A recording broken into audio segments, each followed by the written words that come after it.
Welcome to It Takes a Village, Raising Resilient Kids in Today's World. We're back after living with COVID for so long. This is our first broadcast since that terrible pandemic struck the world. My name is Bergen, and since retiring from education in my role as elementary principal, middle school principal, I've spent the last few years researching and studying resiliency, how we as educators and parents work to build that strong inner core in our young people, which is resilience. Because one thing we know for sure, life is tough. It always will be, and young people have to be prepared to face the slings and arrows that are going to come at them throughout their entire lives. But the statistics tell us a sad story. We're seeing way too many young people living with anxiety, depression, expressing suicidal ideation, and in many cases, suicide itself, using suicide as a way to deal with the pain in their lives. We're seeing people, young people, many people throughout their lives soothing painful emotions by using substances, by excessive use of screen time. It sort of temporarily relieves the pain, but it most certainly derails people from leading fulfilling lives. It's very, very clear too many people just don't have the coping skills, which can be learned. And we are so fortunate to have people that are willing to come here to sort of share their wisdom and experience around this whole idea of helping particularly young people grow into adults who can deal with and thrive and flourish, and to deal with everything that life will throw at them. So my guest today, Dr. Phil Hulbig. He is a special educator, a researcher. He's devoted his professional life in promoting the academic, social, and emotional well-being of all those young people who've come before him. I've had the great honor of working with Phil over the years, so I welcome you, Phil. Thanks for coming today. I know you have a busy schedule, and I just want to thank you for being here and being part of this and sharing your wisdom and experience with us. Well, I want to thank you for having me. Working for you was one of the most enlightening times in my life. And actually to be able to kind of come back and share where I'm at and how things have developed is very exciting for me, and I thank you very much. Oh, no, this is great. But just to start, just to give people a perspective, I wanted to start with sort of your the different roles that you've taken in education. So we can look back to see where you started, like sort of your first role as an educator, and then the trajectory where you are now. So just to fill us in a little bit on that journey, so we can see where you started off, because you've had a number of different roles dealing with some really challenging situations. Yeah, well, I'm not really in terms of my education and how I got to this spot, it probably would be good for me to kind of start from how I ended up in education. Well, that's one of my questions. Maybe all right, let's start with that first one, because that was going to be my second question. Let's do that before we talk about your specific roles. Let's start with, there was something that drew you into this role that you have today. So let's start there. So tell us because that's very important. Well, when I'm thinking about things, and this is I think a function of really where I'm at in terms of thinking about things metacognitively, because when you think about things metacognitively, you tend to think about them in developmental terms. So I could kind of give you the forward of, I went to Curry College. I was what was called a PAL student. I became an English major and finished my English major early and became I got a double major in education with a minor in psychology. And then I went and worked at the Bergen Residential Treatment Center for a few years. And then I came to Franklin and started special education programs that were, at that time called sub-separate behavioral programs, which I always felt was awful, but we had a great name. We called ourselves the Therapeutic Learning Center, or TLC. Yes. And I thought that that was a great name. You know, and so I had an incredible opportunity to build programs there, and part of my success there kind of drove me on to get a doctoral degree, and really make pushing this idea of metacognition forward. You know, that's my life's work. But when you said, just to interrupt you, because you said I was in the PAL program. What does that mean when you say the PAL program? Well, I guess this is where you kind of have to understand all of that. You really have to see how I got there, because I was not the kid who wanted to grow up and become a teacher. I hated school. I hated my teachers. I hated everything about it. It was a daily exercise in humiliation.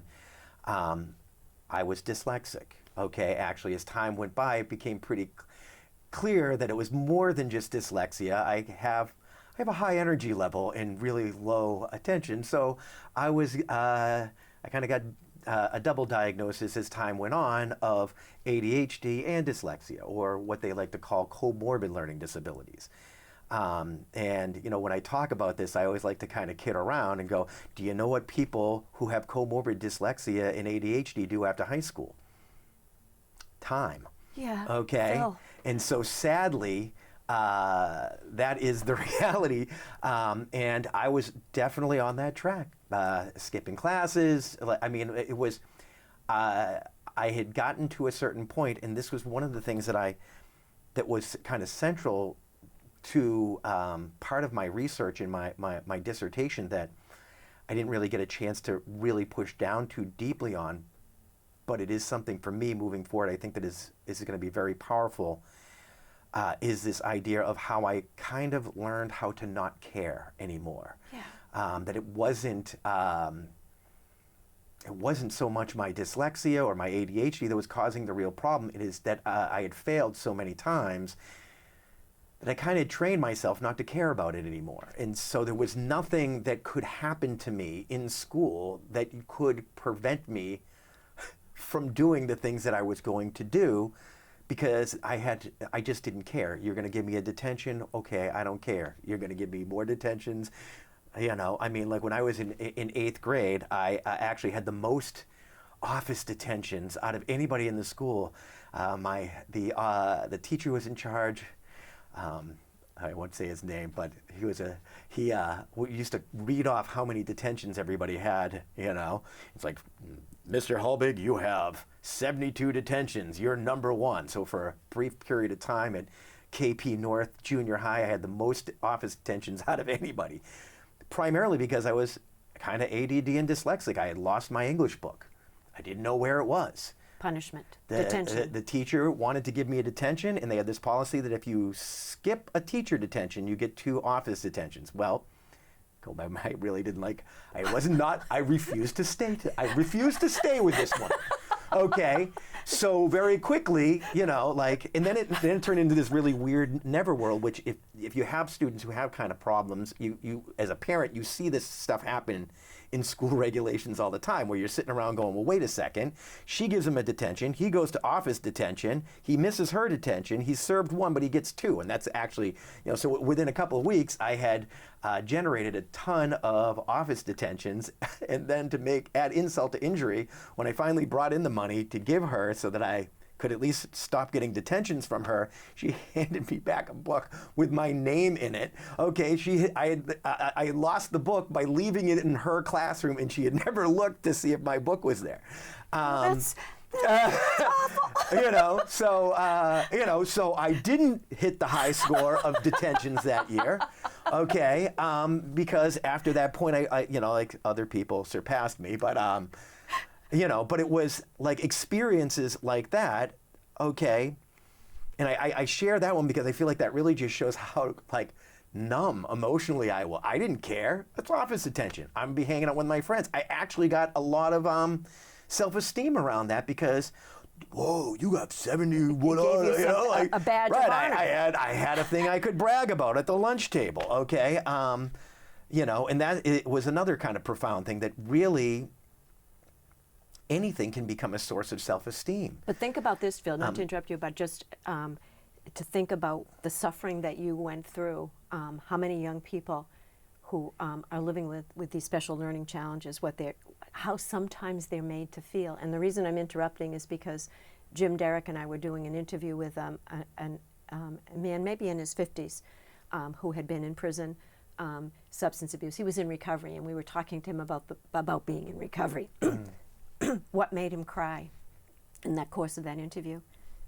All the things he had been through: arrested, serving time, disrupting his family, 4th grade, special needs, tears streaming down his face, the humiliation he felt as a student in that classroom. And that's why your story is so important too, to reinforce that, what that feels like. And that every kid wants to be a good kid, right, Phil? Until all of a sudden they're seen in a different way. Isn't that the experience we need to talk about? Yeah, and that we need to start thinking about trauma much more seriously, okay? We tend to like to put trauma off as this extreme experience, okay?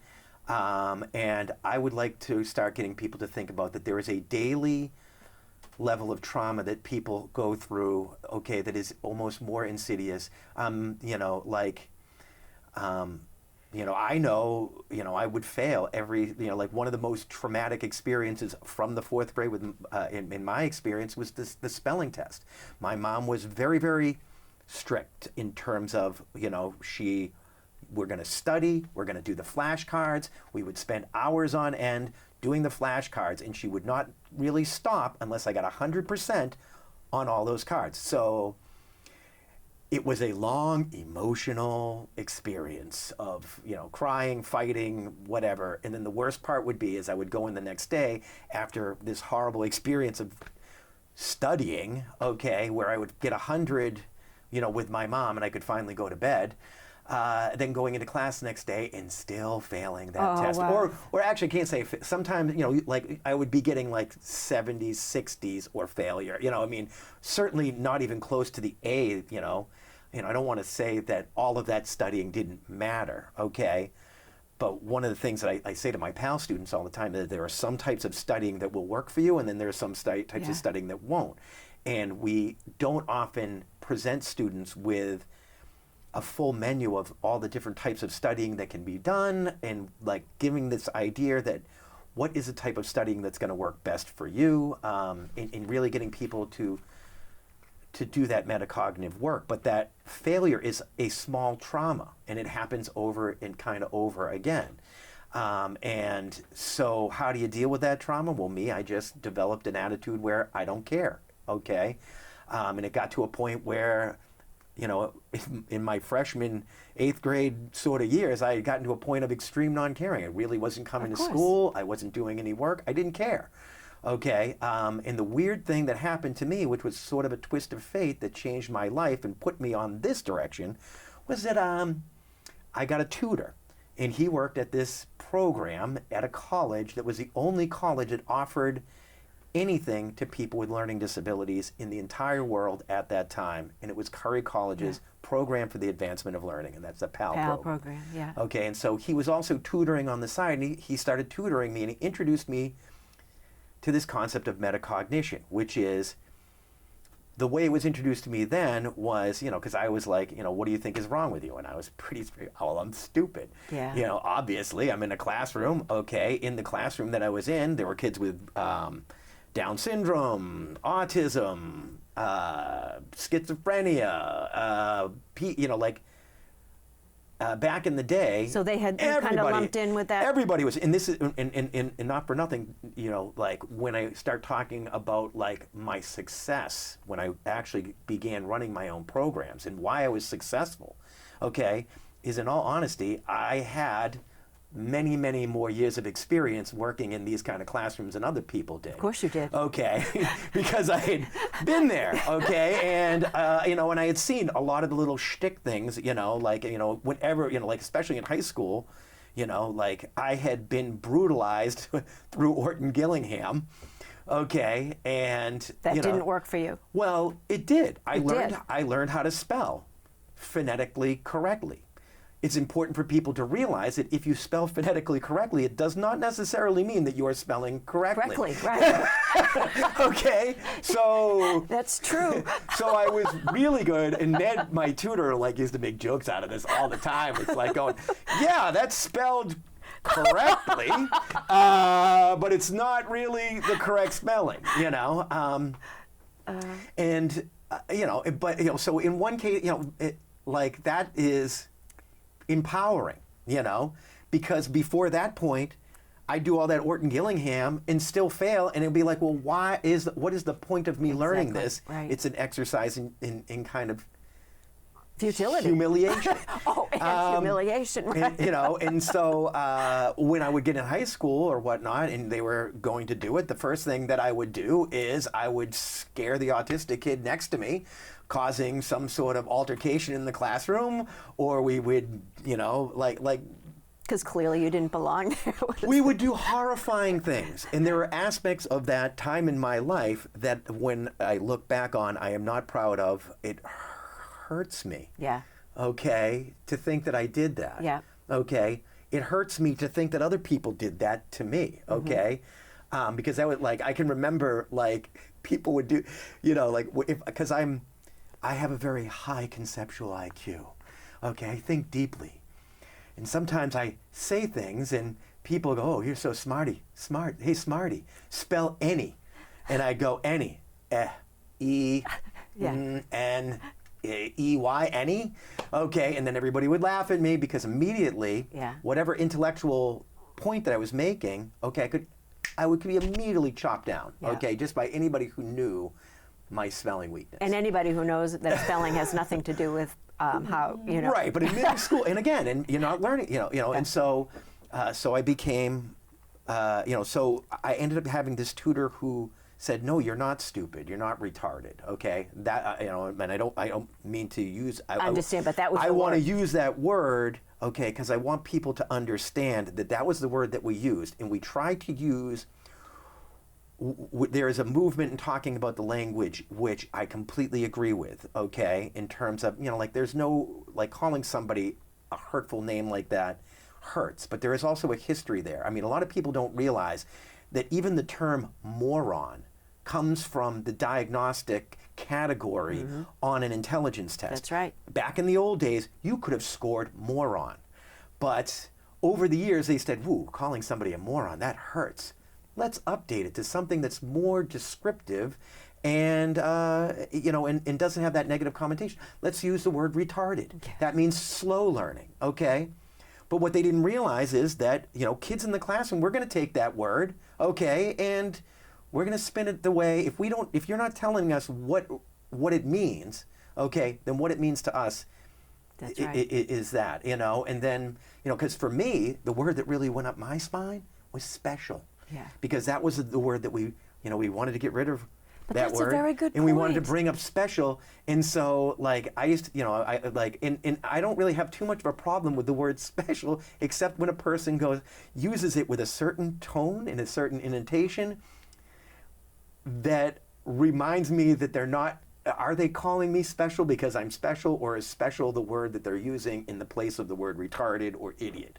Okay, and as teachers, we need to be aware that the words you use are not as important as the meanings that the student believes those words hold. And if you are not connected with your students and you don't have the relationship and you don't know how your students are thinking, okay, you could be kind of like my high school special education teacher who would always tell everybody how special they were, and like I'd walk out of there and be like, yeah, special ed, you know, and you know, like that hurts. And I see it today with a lot of my students who are older, and I work at Curry. I work with students who are, you know, have learning disabilities and other neurological challenges, and they're going to college, okay, and they are always you know, kind of fighting with that same sort of demon of, you know, like, what is wrong with me? Am I incompetent? You know, it's hard to parcel that out on your own. You really need the support of a community. I was thinking too, just the word, the more you say it, the word special, putting kids in that category, it made me think back to a number of years ago when we were giving awards out, and I remember one student who had some particular issues, learning challenges in mathematics, so he got a special award, but it was sort of under the umbrella of special education. And his mother told me when he got home, he took the award and threw it in the wastebasket because he didn't want to be seen that way. And it's something, hearing you even talk now, even about some of those words and the way we're viewing it, it's eye-opening. It really is, and the way kids experience those terms and in their placement in classes and how we frame it for them. So can you talk a little bit more, because I want to get to more of some of the things that you're doing specifically, the way that you're helping to sort of, number one, deal with, I love how you use the word trauma, because that's exactly what it is, the wounds that have come in these kids who are in front of you, helping to raise their self-confidence, their skill, their coping strategies, so that they're going out stronger and wiser and more confidently. Can you talk to us a little bit about, in your role at Curry and all the research that you've done and what you've thrown your life into, can you talk about some of those specific strategies and the ways you're engaging kids? Absolutely. And I can even connect it to what I was saying before, because for me, it was this concept of metacognition, which was framed in the framework of Dr. Gertrude Webb, who was the founder of the PAL program, as learning about learning. Right. Other people call it cognitions about cognitions. But learning about learning. But when you focus as learning about learning and learning about how you learn, exactly, it changes your relationship with education. It changes your relationship with information, particularly if you have some sort of neurological difference, okay, which honestly every human being has some sort of neurological difference. And so for me, I had this weird experience where I was not metacognitive, okay, and then all of a sudden somebody gave me this knowledge of metacognition. And from that point on, I went from being kind of a failing student, okay, to graduating from a 4-year college institution with a double major in English and education, okay? And then went on and got my master, and part of it is really that being able to kind of look at yourself and be kind with yourself about what your weaknesses are, but also looking for and identifying where your strengths are. That's it, Phil. And saying, okay, I've got these set of strengths, I got these sets of weaknesses, and either I can use my strengths to cancel out my weaknesses or work around. Like for me, the big workaround was, again, that I am a deep thinker. So when I was in high school, I did not write. I wrote as short as possible. I did not put any of my ideas there because I thought all they were grading was spelling and whatnot. Right. And I figured you put the less words in there, the better you do. Okay, when I got into college and that metacognition thing started to kick in, I would write my full ideas. I would still make spelling mistakes and whatnot, but they were often eclipsed by what I was trying to explain, okay? Right. And I also found the other most important element of all this that we're talking about, which is another person, bringing other people into your learning, this idea of the learning conversation. And so for me, I went and started bringing all of these things that I had learned at Curry into my daily working with students.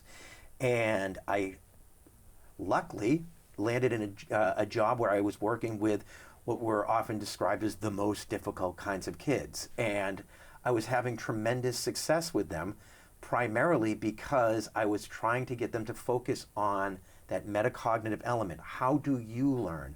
What is your learning style, okay? In the course of that, I also started to learn that it's the constellation of the environment that you are in that also makes a huge difference also. One of the things I say to people after I got my PhD, because you get a lot of like, oh, you have a PhD, you must be so smart. And I'm always trying to be very clear, no, I'm not, okay? Under normal circumstances, if I was left to my own devices, I would be a complete idiot right now, okay? But I had people in my life, okay, who I was able to work with, who were able to work with me, who gave me second chances when I needed second chances. Absolutely. They, put the proverbial thumb down when I needed the proverbial thumb down, but that's because they worked with me, they knew who I was, and they were thinking about my thinking in the same way that I was trying to teach me to think about that thinking in the same way. And so when as time went by, that became more and more of a thing, because what I started to see in education was that was not becoming more and more of a focus to education as we went on. It seemed to keep moving further and further away as we started to move testing more forward, okay? Like and data collection, bottom line, test scores, right. And that is, and I want to suggest that is assessment, okay? That is not education. Exactly. And there is a distinct... Thank you for that. You cannot assess somebody to a point of education, okay? You can use assessments to help increase a person's education, okay? I love this, yeah. But it's really only value, like the real value of assessment is for the person. And I'll give you a great example, because one of the things that Curry does, okay, that for me was a profound experience, because you can tell a kid that they're smart. And I was told, oh, you're so smart. Kids are too... I'm so smart. Why am I in this class? That's right. I'm so smart. Kids see through that. Okay, so what Curry did is they give, I was actually luckier than probably most students, because I had Ned Bradford, who worked there, actually give me the Wechsler Adult Intelligence Test, okay? Not only did he give me that test, okay, but he also deeply explained what each subtest meant, what it was testing for. So all of a sudden I started out with basically, okay, there's two kinds of intelligence, stupid and smart. I'm in the stupid camp, okay? And all of a sudden, this person shows me my IQ test, and it's got all of these individual categories of different sorts of learning, different sorts of thinking skills, and he was able to say, you see this? That score that's in the 10th percentile, that's your short-term memory, okay? You see this right here? This is your, this is your block design. This is your conceptual, thinking, okay? That is in, the advanced level, you know what I'm saying? It's interesting as I'm saying this. I can remember my lowest score, but I can't remember my highest. It's called negativity bias, that's right. Okay. But all of a sudden, there was all of this different thing that made up intelligence. And the really interesting thing that I think is incredibly powerful, and this goes to the center of my theory that I'm trying to push, is metacognition is a special kind of learning, okay? It is a learning that turns learning back upon itself and expands what you are looking at. So you go from seeing stupid and smart to, oh, there's memory, there is analogy, there is analyzing, there is all of these other kinds of things. And then when you dig down even deeper, you go, wait a second, there's short-term memory, there's long-term memory, there's working memory, there's each of those categories is multiple categories. So you can just keep on digging down and learning more and more. I am 50 years old now, and I have not really found a bottom of my metacognitive understanding about my learning. And I think it's for two reasons. One, I think it's an incredibly complex structure. And two, the brain is constantly changing. Okay? It is, neuroplasticity. You are not the same person. And as you change, different things come to the surface, okay? And so being, that metacognitive awareness is not a one and done lesson. And this is why I think metacognition has, before this point, not taken off in the educational field, because in education, we have always wanted the program. The subject that we can put out there and say, okay, we have taught metacognition and now we're done. Let's give them a test. They got an A in metacognition. Great job. You have an A in metacognition. You know everything about metacognition. Run along. And, that's not how it works. Okay, this is really I think the brilliance of Dr. Gertrude Webb in realizing that it's not a one and done class. Absolutely okay? not. Right. I feel like she put contained information in her title by calling it the Program for the Advancement of Learning, or PAL. Right. Everyone needs a pal. Yeah. You don't need your mom or your dad, but you need that pal who you can work with. Maybe it's a good friend, maybe it's your girlfriend, maybe it's your pal, but you find that pal, that person who you can bring into your learning and have what is called a learning relationship. So will you talk a little bit more about the conversation? When you talk about bringing people together and having conversations, describe what that would look like so people can visualize when you talk about bringing people together to have a conversation. Is it one-on-one? Is it a small group? What does that look like, and what would we hear in that conversation? Well, I think first off, it's probably, I am a strong believer that it kind of has to start as one-on-one, Yeah. and then grow to small group. Okay. Okay, that was one of the things that when I ran my own programs, especially back in the day, that I always it was always hard to get the one-on-one time so that you can build a person's metacognitive understanding so that it can start to include other people. You know, especially when we're dealing with people who have had trauma or learning issues. Okay, there's a lot of guardedness there, and if there are other people in the room that absolutely. can, when we used to say in when I ran the sub-separate programs, it's like the reason this is we need a small group here is each time you put another person in this room, you have increased the complexity of the classroom exponentially. Yeah, okay, right. And so the idea of the small group is to try to just minimize the number of other variables that might distract and prevent you from actually being able to have these deep conversations about how does your learning function?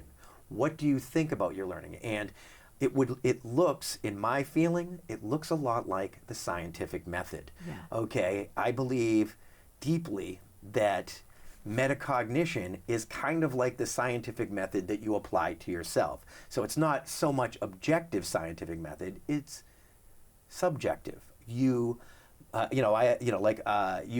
say, okay, well, I can't learn, I don't know, by memorizing those cards, let's say. I get a student who says something like that. Okay, if the cards aren't helping you, what should you do? Okay, and then kind of keeping track in the conversation with that student, I would do these things called personal business plans where we would keep track of, okay, well, you had this goal. Okay, how's that goal coming along? You wanted to get an A in this class, and you said you were going to try this new study technique, doing jumping jacks, let's say, while you were studying. Right, okay, right. And I'm using that, or any because oftentimes we as teachers like to say, okay, that idea is not going to work. Don't do that. That's dumb. Okay, and I want to say, if it's a dumb idea, still let the kid do it. Yeah, okay? try it out. Scientific method, right. Because when he's done, you have this amazing conversation again of, it didn't work. That's the data we have to look at, right? Why didn't it Yes. work? Let's try something else. Right. Okay. Then they might say, you know what, I think maybe I need to use cards. Okay. Before they didn't use the cards because that was your idea. You know what I'm saying? That's right. And not for nothing, and I will say this plain and maybe I'll turn into the camera and say this. I've had many students who have come up with ideas that I sat there and was like, that's crazy, that will never work. And yet it did. Yeah. Okay. That right there, it shows that sort of metacognitive level, that student really did understand what they needed. Okay. And sometimes we don't give students the freedom to actually really look at themselves. And that is really, I think, the big key of what does that exchange sort of look like? Well, I get it completely what you're saying. The exchange, am I putting important information for the student? I'm talking about how the brain works. I'll tell you about how emotions work. I will talk to you about different memory techniques like memory palace or whatever it is that I'm trying to get you to understand these bigger concepts. But the whole time I'm also addressing your thinking. What do you think? What is going on? What do you think about this? Do you think that this is a good idea? That's respectful. What are your value structures? In one sense, I want you to make a statement about yourself that we can go back and look at later. In my work with kids who have behavioral disorders, okay, I have never, ever once met a student who believed that they were evil, that believed that they were, that they were bad and that was just the way it is. okay, I met many students who would project that bravado Exactly. to try to scare you away. Okay, but when you sat down and you have a real talk with them, okay, they're always focused, in fact, they're almost always focused on extreme versions of fairness, Yeah, honesty, fairness. justice, okay? They're trying to figure out what that is, okay? And if you're not aware of that, then when you build your system and they think that it's unfair and you think you've created the fairest system of all times, it doesn't even matter if your system is that fair. If the student doesn't believe it, okay, then the system isn't fair, or you can't explain that. And so a big part of the learning conversation and this idea of metacognition, okay, is really being kind of non-judgmental, okay? Really, I don't know if you can actually, I talk a little bit about this in my dissertation about the power structure, because one thing that came out a lot in my research, I interviewed 8 professors from the PAL program about how they did their practice, okay, and trying to get at what is the pedagogy for metacognition, and that was really kind of one of the big pieces of the study, was what is that basic pedagogy. And a lot of them said there's no power in the relationship. In other words, I'm not up here as a teacher. It's kind of an equality sort of thing. I don't know if I completely buy into that, because my experience is it's almost impossible to get rid of power structure. It is a thing like gravity that is there, okay? And you can accept that it's there, okay, and talk about it, or you can ignore it at your own peril, okay? Yeah, no, I hear you on that, yep. And so having that, a relationship that is really open and honest, okay, realizing that, like the power thing is a thing, okay? Because I guess I say that because there have been many situations in myself where I have had to be, a little bit forceful. Of course. Put my thumb down of on course. the situation. And kids need limits, and they need boundaries, and Yes. that's a piece of it. That's the word I was thinking of. Yeah. Like they don't see the limits, they don't see the boundary. That's right.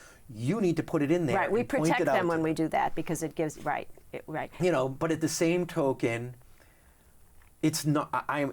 Notice the difference in the phraseology. You are identifying a boundary that they don't realize is there. Exactly. For conversation, for their own knowledge. Why is it important to know that power dynamic is there? That was always a big thing with my behavioral students, is getting them to realize that there's a power dynamic there. Okay, sure, you can say whatever you want to the principal.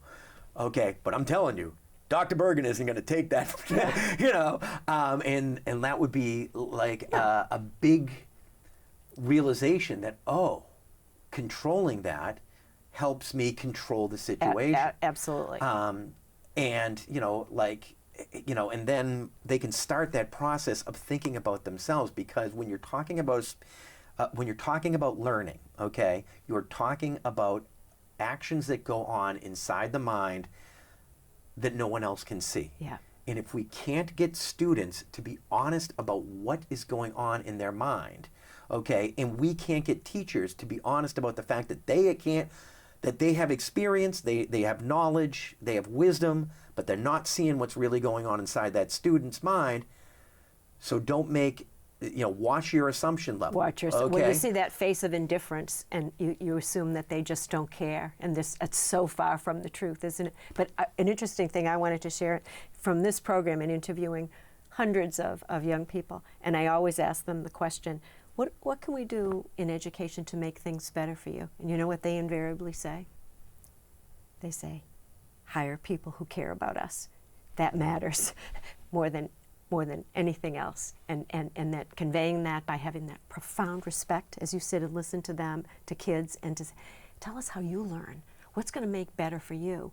And what I love most about what you said, and I think what we're way off in education today, is we focus on remediating weaknesses. We show them all the things they can't do, instead of, from the second they walk into our schools, focus on the things they're good at every single day and let them see it, believe it about themselves. I think so. To sum up, just anything else that you want to say about, before I have one final question, is there anything that you want to say more about the work that you're doing, what's important for us to know? You talked about the learning conversations. You talked about the whole importance of metacognition, and that it's not a one-shot deal, and this has got to be sort of embedded into how we teach. Is there anything else to sum up this piece of it? Well, the one thing that I do want to that I'm working very hard to try to make sure I can say these things succinctly. Yeah. Is just the educational value of metacognition. Yep. We are looking at a much different phenomenon when we are talking about metacognition than what is traditionally thought about as education. Got it. So if you think about that IQ test, okay, we use IQ tests so that some person in administration can look at that and make a decision about the life of a student that they've never ever met before. Right. Okay, and that's why we end up with all of these situations. Okay, in my dissertation, I make a big point about sort of saying the one test that segregated me from everybody else was also the one test that freed me from my mental isolation, okay? And what was the difference? Well, the difference was that I was shown what the test was. People tried to get me to understand what this test was saying about myself so that I could start to understand a lot about myself. I think this is a much more profound statement than just me saying that this is a better learning style. I think that this has deep physical, neurological, and informational processing roots. I could attack this from a couple of different ways, but I'll just leave you with this one thought. Okay, if you look at computers and information processing technology, for many years they tried to create robots, okay, that were a complete failure because the idea was that we need to program into this robot every single thing that the robot is going to need to do. Okay, so if it's going to open a door, you have to program the hand so it grabs onto the door handle, turns, and all of that, every single movement needs to be programmed in there. And then you could completely mess the robot up by, moving the door handle down a couple of centimeters, okay? Because it was only programmed to open that door that way. When we started to realize that we could make computers self-referential, not metacognition or really self-reflective, and this is a big piece, but it's along this idea, all of a sudden we were able to create Roombas that can vacuum the floors for us. And when you watch a Roomba vacuum, it doesn't make any sense, but it is keeping track of where it's been so that it can continue to do what it's doing. When we look at what Siri is doing, okay, or any of these artificial intelligence, so-called artificial intelligence, okay, really, we're looking at programs that are just massively self-reflecting, sort of able to take in lots of data that they've already collected and see where it is, and make a lucky guess or a guess about kind of where it belongs, how powerful that is just in computing, okay? And by turning computers and getting them to be able to just reflect on the data that they're collecting, we've created more powerful computers. Yeah. I would like to suggest that if we can get students to start to reflect on their own information collecting processes, their learning, you are going to supercharge their learning because something special happens in that weird, infinite reflective sort of process, okay, that just keeps building upon itself. And that's where we're looking at a much different kind of education there, an education that is capable of addressing people's emotional needs. Right. It is an education that is capable, like we right now have a society that's changing so fast, it's hard for people to keep up with it because, in the past we've trained people for, just like that computer, we've programmed them for one kind of job, and now there's a new kind of job. We didn't program them to reflect back on what they're doing and improve upon it so that they can keep improving their memory. You got it. And so that is, I think that is a very important piece. I feel like if we start applying that idea broadly to education, okay, we will be able to make some very profound changes in the way that we approach education that we're currently not even really thinking about. You got it. This is very powerful. And for my final question,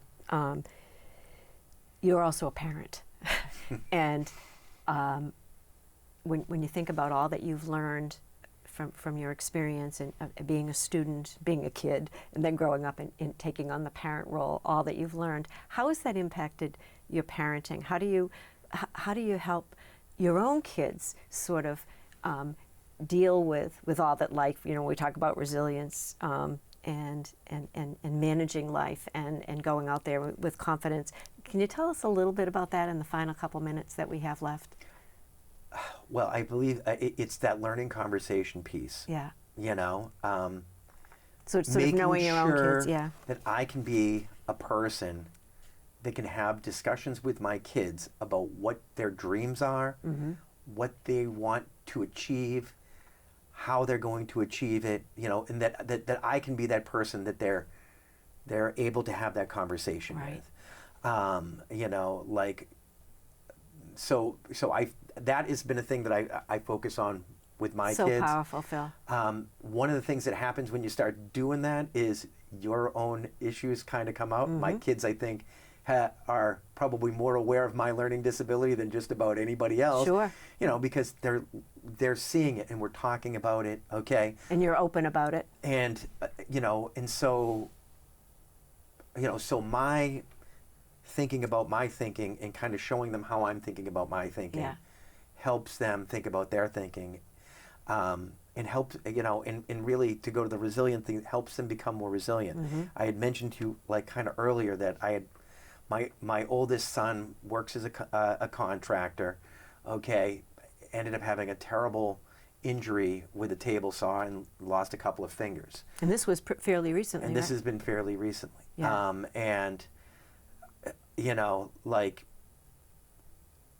His level of resiliency has been, in my mind, mind-blowing, because I don't think I would have been able to sort of maintain the level and he's of just positivity. 22 years old, a young man in the prime of his life here. And and he's, and he had, he was doing carpentry, and he, in his part-time, he wanted to be working on becoming a professional wrestler. If you've gone down into Rhode Island and before the pandemic and saw like Rhode Island wrestling, you might have got a chance to see my son wrestle. But now it's like, how do I adjust to all of that? And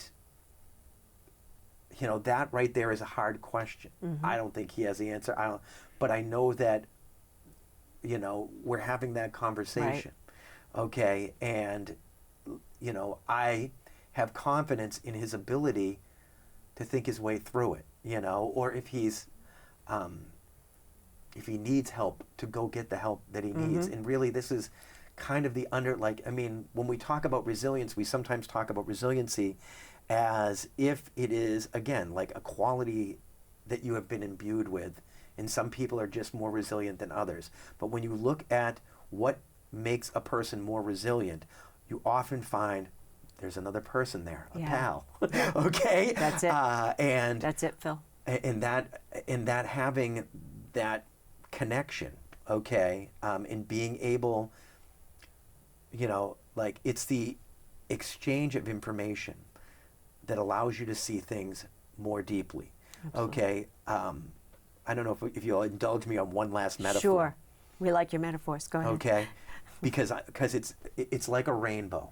A rainbow only exists if you are in the right location, the sun is in the right spot, and rain is falling in the right spot. Actually, it would be more like you, sun's over here. I'm actually doing it completely backwards. But that rainbow doesn't exist according to physics, but it does, When you are at the right spot and you have the right sensory receptors and the right kind of brain, and you are in the right location, you can see that amazing sort of thing. And I think that so much of learning and development is like that, that if we, can get our, kids don't just develop into becoming brilliant people. It is a conglomeration of them having the right genetic material, of course, but also being in the right place at the right time with the right the right people so that they can see that rainbow, which might be for them metacognition or something. And we as educators have to create that help create those situations to make that rainbow more likely to happen. That's a great metaphor to end this on. But I can't even tell you how powerful this interview has been and what I've learned from talking with you. And I especially want to thank you for sharing your story, that it's very powerful, and all the work that you're doing. And I'm really proud of you, and to have known you for so long and worked with you and seen your journey, and how good you were with the kids and how much you cared about them, and that you're still carrying on this good work. So keep it up, all right? And thank you for coming, Phil Hulbig, Dr. Phil Hulbig. And I want to thank everyone for joining us today on It Takes a Village, Raising Resilient Kids in Today's World. I'm Ann Bergen.